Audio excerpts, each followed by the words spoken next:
What if I told you there was an engine so dominant in 1965 that its rivals simply faded away? Not because of marketing or luck, but because it was just that good. This was the machine that rewrote the rules of diesel power, the one that made railroad mechanics, engineers, and executives all agree on a single point. This is the new standard. It was called the EMD 645, built by General Motors' Electromotive Division, the same group that had already transformed the American railroad once before. But this time, they weren't trying to improve on what came before. They were building something that could silence every competitor still standing. The story of the 645 is about an era. It's the story of how a single design captured the future, outlasted the competition, and set a tone that would echo through railroading for generations. And to understand how it happened, we have to go back to a time when diesel was young, the tracks were crowded, and the race to build the perfect power plant was just beginning. By the early 1960s, the sound of steam had all but vanished from American railroads. The great iron giants that once defined the rails were being replaced by something leaner, quieter, and far more efficient. Diesel power had taken over, and it was the new reality of railroading. The transition had been swift, and at the center of that revolution stood one name: EMD, the Electromotive Division of General Motors. For years, EMD had dominated the diesel era with its 567 series of engines. These were the workhorses that proved diesels could do everything steam could, only cheaper, cleaner, and with less downtime. The 567 was simple, dependable, and designed with a modular layout that made it easy to surface out in the field. Railroads loved it, mechanics loved it, and for a time, it seemed EMD could do no wrong. But progress never stops on the rails. By the early 60s, trains were getting longer, heavier, and faster. Freight tonnage was climbing to record levels as post-war America's economy surged. Railroads needed locomotives that could pull more without burning extra fuel or breaking down halfway through a run. The competition was catching up too. Companies like General Electric and Alco were rolling out new high-horsepower models, each promising to outdo EMD's proven formulas. The race for the next great engine was on, and this time, the old 567 was starting to show its age. For EMD, the message from the railroads was clear: build something stronger, more efficient, and easier to maintain, or risk losing the lead. The engineers in LaGrange, Illinois knew what was at stake. The 567 had set the bar, but the demands of the industry were rising faster than it could handle. They needed more horsepower per cylinder, improved fuel efficiency, and stronger components that could take years of punishment without complaint. Beyond performance, there were other forces at play. The 1960s brought new industrial pressures, including tightening budgets, rising fuel costs, and increased expectations for reliability. Federal regulations were changing maintenance standards, and global competition meant American locomotives had to deliver more for less. Every railroad executive was asking the same question: which builder could give them the most dependable power for their dollar? Inside EMD, that question turned into a challenge. The company couldn't simply upgrade the old design. They had to leap forward. Their engineers started from what they already knew worked: the durability of the 567 block and the efficiency of two-stroke operation. So they began pushing every limit. Cylinder displacement, airflow, cooling, and fuel delivery, all of it was rethought, refined, and rebuilt for a new decade of railroading. Rival companies were still fighting to find their footing. Alco's engines had the horsepower, but lacked the reliability. Fairbanks Morse had brilliant ideas on paper, but struggled to make them work in the field. EMD saw the opportunity. If they could deliver an engine that combined power, endurance, and simplicity, the rest of the market would have no answer. By 1965, the goal was no longer just to stay ahead. It was to define what modern diesel power would look like. Every component, every test, and every design meeting was driven by one mission: to build an engine that could do it all without compromise. The engineers at Lagrange knew they had to start with what worked, and then push it far beyond anything the 567 could deliver. That effort became the EMD 645, named for the 645 cubic inches of displacement in each cylinder. More space meant more air, more fuel, and more power. But the real magic was in refinement. Every surface, every passage, every bolt had been reconsidered for strength and service life. This was a clean sheet rework of a proven formula, a sleek new heart for the iron horse. The 645 carried over EMD's signature two-stroke cycle and modular power assembly. But nearly everything else was upgraded.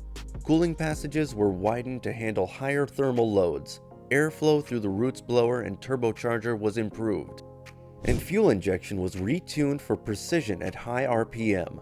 The result was a smoother, stronger engine that ran cooler, burned cleaner, and delivered horsepower levels the 567 could never reach. Mechanics who had spent years turning wrenches on 567s immediately noticed the difference. Power assemblies could be swapped in hours instead of days. Parts were familiar but sturdier. Designed to take more punishment and come apart more easily when they finally did need service. Where other builders chased complex solutions like exotic metals, intricate valve systems, or untested turbocharging schemes, EMD stayed loyal to its core principles: simplicity, durability, and uptime. Alco's engines ran hot and often leaked oil. Fairbanks Morse designs promised efficiency but demanded constant attention. The 645, by comparison, just ran. Day in and day out, it started, pulled, and delivered the power it promised. For railroad operators who valued reliability over experimentation, that mattered more than anything. The technical leap was measurable. The 645 produced up to 3,000 horsepower in 16-cylinder form, and could push even higher in turbocharged configurations. Its larger bore and stroke delivered not just brute force, but better efficiency, more work for every gallon of diesel. Longer service intervals meant locomotives spent more time earning and less time sitting in shops.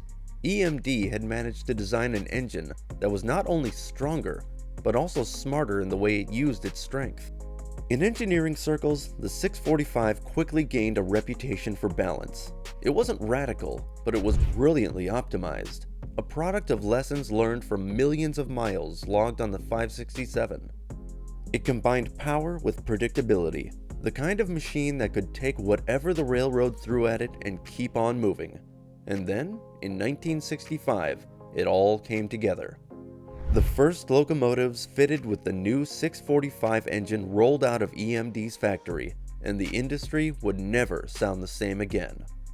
The EMD 645 made its debut in 1965. The first locomotives equipped with it, the GP40 and SD40 series, rolled out of Lagrange that year, and the difference was immediate. Here was a machine that could push 3,000 horsepower from 16 cylinders all day long, every day without complaint. For railroads used to the dependable but aging 567, the 645 felt like a revelation, a quieter, stronger, more efficient heartbeat for their fleets. The early adopters, aka the railroads like the Illinois Central, Southern Pacific, Burlington Northern, and Union Pacific, didn't need much convincing.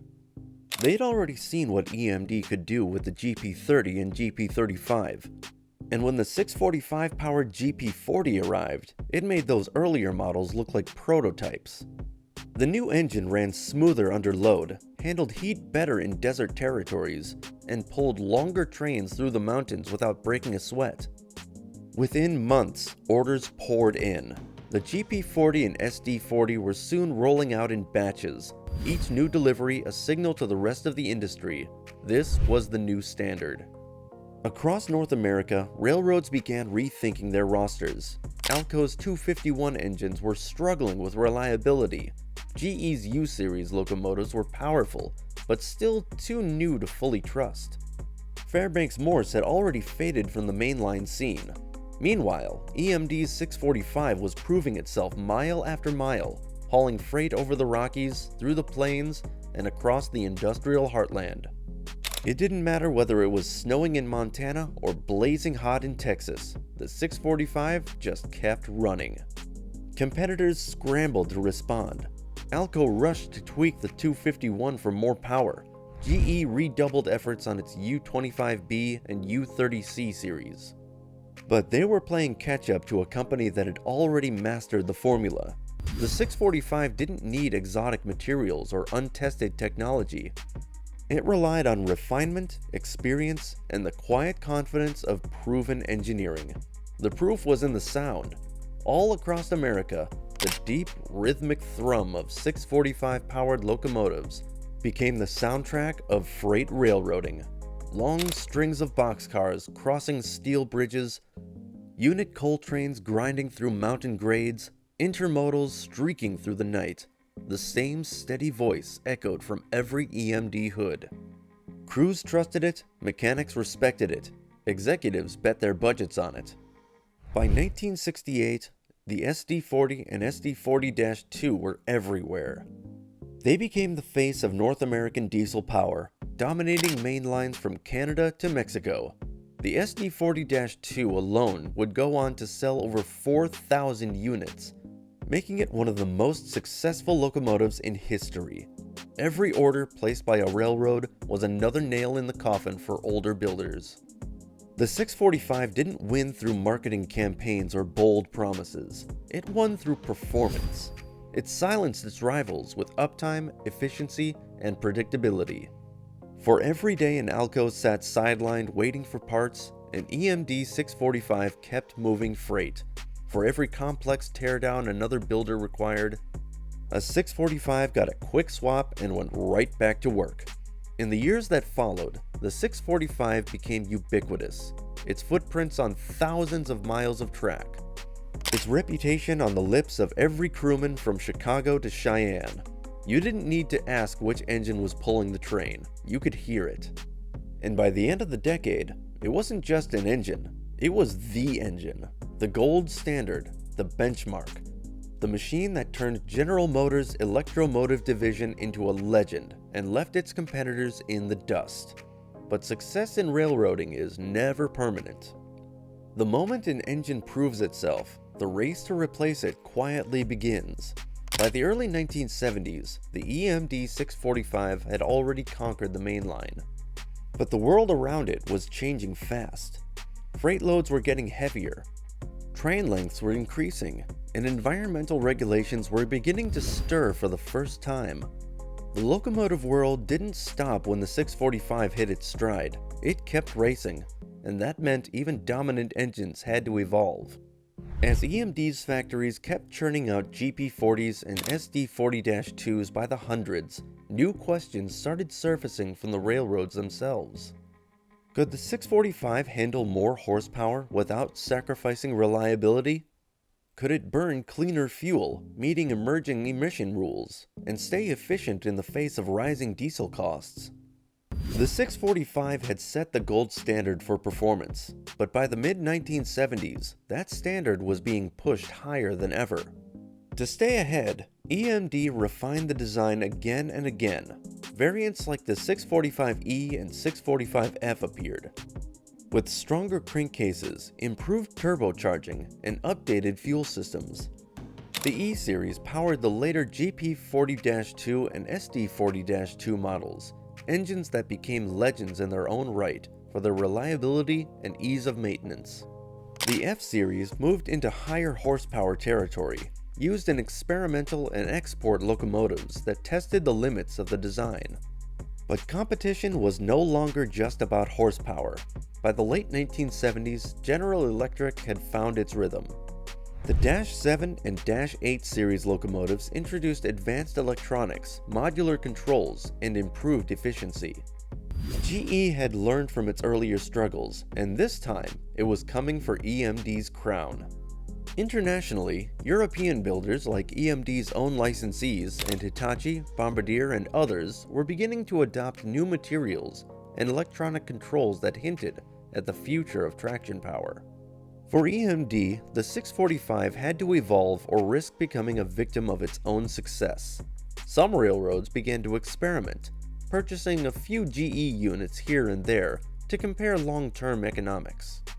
Others pushed EMD for the next leap forward, asking for more fuel-efficient engines, microprocessor controls, and reduced maintenance cycles. The 645's brute mechanical excellence had carried it far, but the next era was about finesse.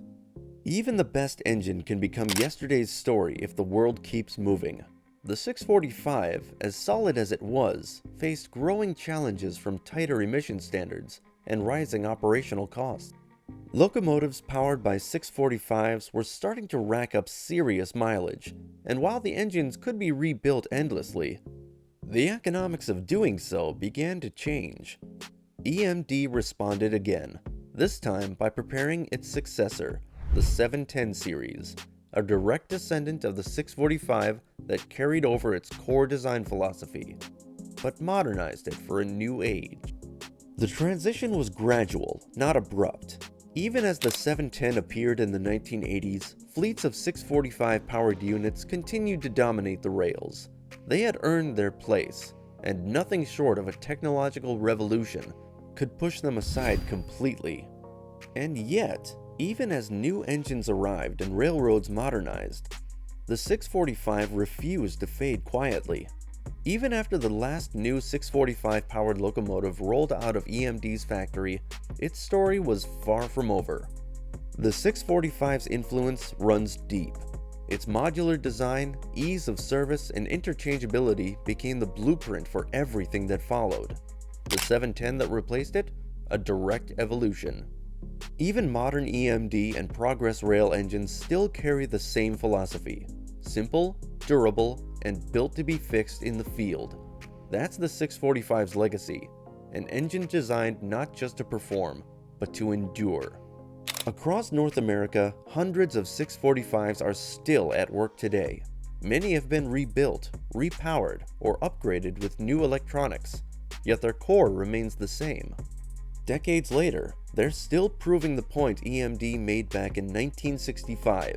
Reliability never goes out of style. Globally too, the 645 changed the game. Its design was licensed, copied, and adapted in markets from Brazil to Australia to India. Railroads that couldn't afford brand new power found second-hand 645 units and kept them running for decades.